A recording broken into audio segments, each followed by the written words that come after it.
Terima kasih Tuan Chen. Terima kasih Tuan Chen. Ketika Zhang Longhu mendengar ini, dia segera bersujud kepada Chen Ping. Jenderal Qian juga menarik tangannya kembali. Bagaimanapun, dia tidak ingin membunuh naga dan harimau ini. Ini adalah saudaranya yang telah bersamanya selama bertahun-tahun. Tuan Chen, kota Kaisar Rubah telah direbut kembali, dan keluarga Feng telah dihancurkan. Tidak ada personel khusus dalam 2 hari terakhir. Jadi seharusnya aman. Jenderal Qian mengikuti Chen Ping dan berkata, "Jenderal, saya punya uang untuk bekerja," kata Chen Ping dengan tenang. "Merupakan suatu kehormatan bagi saya untuk bekerja untuk Tuan Chen."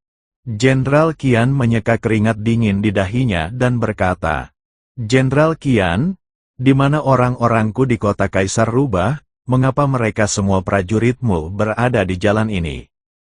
Bai Qian bertanya pada Jenderal Qian, "Saat kita merebut kota Kaisar Rubah, tidak banyak orc di seluruh kota Kaisar Rubah. Kebanyakan dari mereka adalah orang-orang dari keluarga Feng, dan beberapa dari aliansi Iblis Feng. Mungkin karena kota Kaisar Rubah diduduki dan orang-orang itu melarikan diri atau dibunuh oleh orang-orang dari keluarga Feng," kata Jenderal Qian. Ketika Bai Qian mendengar ini, dia tiba-tiba menjadi depresi. Sebagai seorang ratu, dia melarikan diri, meninggalkan semua bawahannya dan orang-orang di kota. Jika mereka melarikan diri, itu akan lebih baik. Jika mereka semua dibunuh, Bai Qian mungkin tidak bisa memaafkan dirinya sendiri. "Jangan sedih, luangkan waktumu. Aku yakin kota Kaisar Rubah akan tetap berkembang." Melihat Bai Qian seperti itu, Chen Ping segera merangkul bahunya dan menghiburnya dengan lembut. Jenderal Qian di samping memandang Chen Ping dan Bai Qian, dan langsung memahami hubungan antara keduanya, dan buru-buru berkata, "Ratu, jika tidak ada yang tersisa, kamu dapat mencari silaturahmi. Saya yakin akan ada banyak orc yang ingin mencari tempat untuk beristirahat." Kain Wall. Sampai kota Kaisar Rubah berkembang dan stabil, saya akan mengirim orang untuk tinggal di kota Kaisar Rubah sebagai penjaga untuk melindungi keamanan kota Kaisar Rubah. Sekarang Jenderal Qian berusaha keras untuk menjilat Chen Ping. Tidak peduli seberapa hebat pencapaian militernya, lebih baik membujuk Chen Ping dan membiarkan Chen Ping berbicara di depan Kaisar Xiao. "Saya juga akan memerintahkan Sekte Liangyi dan Sekte Ziyan untuk membantu. Saya yakin kota Kaisar Rubah akan segera kembali ke puncaknya." Chen Ping membelai rambut Bai Qian. Sekarang Bai Qian adalah wanita Chen Ping, dan mereka memiliki perasaan satu sama lain. Ini tidak lagi sama seperti sebelumnya. Chen Ping sekarang berada di alam kesengsaraan tingkat ke-7, dan dia tidak membutuhkan Bai Qian untuk melindunginya sama sekali. Dan garis keturunan Bai Qian juga telah menyatu dengan garis keturunan Chen Ping, jadi dia tidak perlu tidur dengan Chen Ping sama sekali. Namun kini kedua insan tersebut tetap menjaga hubungan, yakni perasaan, bukan pertukaran kepentingan. Bai Qian memandang Chen Ping dan mengangguk penuh semangat. Chen Ping hanya tinggal di kota Kaisar Rubah selama 2 hari, lalu menuju Gunung Tianmo. Ji Yun mengikuti Chen Ping, dan Huo Feng tertinggal di kota Kaisar Rubah.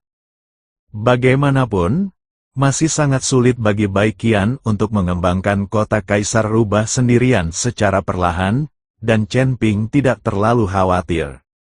Dengan Huo Feng menemaninya, Chen Ping bisa merasa lebih nyaman. Bagaimanapun, Huo Feng memiliki banyak prestise di antara suku binatang. Pesawat itu melaju cepat di udara, melintasi gunung dan sungai, menuju Gunung Tianmo. Chen Ping sedang duduk di pesawat, menghitung waktu untuk bersaing dengan Mu Qing. "Ji Yun, kita kebetulan sedang dalam perjalanan ke kota Nanjing dan melewati Sekte Jiwa Iblis. Mari kita berhenti di Sekte Jiwa Iblis untuk melihat bagaimana keadaan anak Zeyan itu." Chen Ping melihat bahwa dia masih punya banyak waktu untuk bersaing dengan Mu Qing, Jadi dia berencana untuk pergi menemui Ziyan di Sekte Jiwa Iblis. Ada hal lain, yaitu Chen Ping ingin mengikuti Master Sekte Jiang dari Sekte Jiwa Iblis untuk menanyakan tentang Sekte Darah dan Tulang.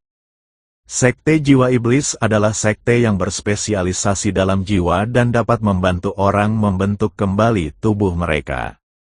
Sekte Darah dan Tulang mengkhususkan diri dalam penggunaan tulang manusia untuk budidaya. Ada lebih banyak atau lebih sedikit hubungan antara kedua sekte tersebut. Mungkin pemimpin Sekte Jiang akan mengetahui tentang Sekte Darah dan Tulang. Dengan adanya berita tentang Sekte Darah dan Tulang, Chen Ping dapat menanyakan tentang kerangka Raja Iblis Ciyun dari Sekte Darah dan Tulang. Mungkin Sekte Darah dan Tulang masih memiliki kerangka Raja Iblis Ciyun. Ji Yun mengangguk, lalu mengendalikan pesawat itu dan perlahan memasuki wilayah selatan. Sekte Setan Jiwa, Ziyan dan Jiang Yulian telah menjadi mitra dalam kultivasi ganda. Sebagian besar urusan Sekte Jiwa Iblis ditangani oleh Ziyan dan Jiang Yulian. Sebaliknya, Master Sekte Jiang jarang memiliki waktu luang dan menghabiskan sepanjang hari berlatih dalam pengasingan. Nona, ada beberapa biksu di luar yang ingin bertemu dengan pemimpin sekte. Seorang murid dari Sekte Jiwa Iblis masuk ke aula dan berkata kepada Jiang Yulian. Mereka di sini untuk membentuk kembali tubuhnya. Biarkan mereka masuk. Kata Jiang Yulian, Sekte Jiwa Iblis terkenal karena pembentukan kembali tubuhnya. Begitu banyak sekte dan keluarga bangsawan, jika mereka memiliki murid yang tubuhnya telah dihancurkan, akan datang dengan sisa jiwa mereka untuk membentuk kembali tubuh mereka. Segera, seorang lelaki tua berambut merah masuk bersama beberapa muridnya. Ziyan hanya melihat sekali dan tahu bahwa orang-orang ini tidak ada di sini untuk membentuk kembali tubuh mereka, karena orang-orang ini tidak membawa sisa jiwa bersama mereka. Ziyan sendiri telah menjadi sisa jiwa sejak lama, jadi dia bisa mengetahui secara sekilas apakah ada sisa jiwa pada orang lain. Jiang Yulian juga mengerutkan kening dan bertanya, "Rekan-rekan Tao, saya ingin tahu apakah Anda di sini untuk membentuk kembali tubuh Anda?" Keponakan tertua, sepertinya kamu tidak mengingatku. Pantas saja, saat aku pergi, kamu sepertinya masih memelukku. Orang tua berambut merah berkata pada Jiang Yulian. Ketika Jiang Yulian mendengar ini, dia berkata dengan kebingungan di wajahnya, "Kamu adalah..." "Namaku Di Chongjing, adik laki-laki ayahmu. Aku menjadi murid ayahmu saat itu. Aku ingin tahu apakah ayahmu pernah menyebutku kepadamu."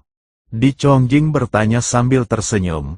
Ketika Jiang Yulian mendengar ini, wajahnya langsung berubah menjadi jelek, tetapi dia segera pulih dan kemudian menggelengkan kepalanya. "Maafkan aku, ayahku tidak pernah memberitahuku. Tapi karena kamu adalah adik laki-laki ayahku, mohon istirahat dulu, ayahku sedang mengasingkan diri. Biarkan aku menelepon ayahku dan bernostalgia dengan Paman Di. Aku tidak menyangka kakak laki-laki itu masih pekerja keras setelah bertahun-tahun. Jadi aku akan menunggunya saja." Di Chongjing tertawa dan berkata, "Bawa Paman Di untuk beristirahat dan pastikan untuk menghiburnya." Jiang Yulian memerintahkan murid Sekte Jiwa Iblis. Audio asli channel Di Chongjing diturunkan untuk beristirahat. Tetapi setelah Jiang Yulian melihat Di Chongjing pergi, dia terjatuh di kursi dengan bunyi gedebuk. Pada saat ini, Jiang Yulian berkeringat deras, dengan kepanikan di matanya. "Yulian, apa yang terjadi?" Melihat ini, Ziyan buru-buru melangkah maju dan bertanya. "Orang itu tadi ternyata adalah adik laki-laki ayahku. Ayahku menyebut adik laki-laki ini kepadaku. Adik laki-lakinya sangat kejam. Dia menggunakan tulang manusia untuk berkultivasi. Dia sepertinya telah menciptakan semacam sekte darah dan tulang, menghisap darah manusia dan memakan tulang manusia. Dan ayahku menggunakan apa yang dia pelajari untuk membangun Sekte Jiwa Iblis. selain membantu orang, dia juga bisa mendapatkan sumber daya untuk dirinya sendiri.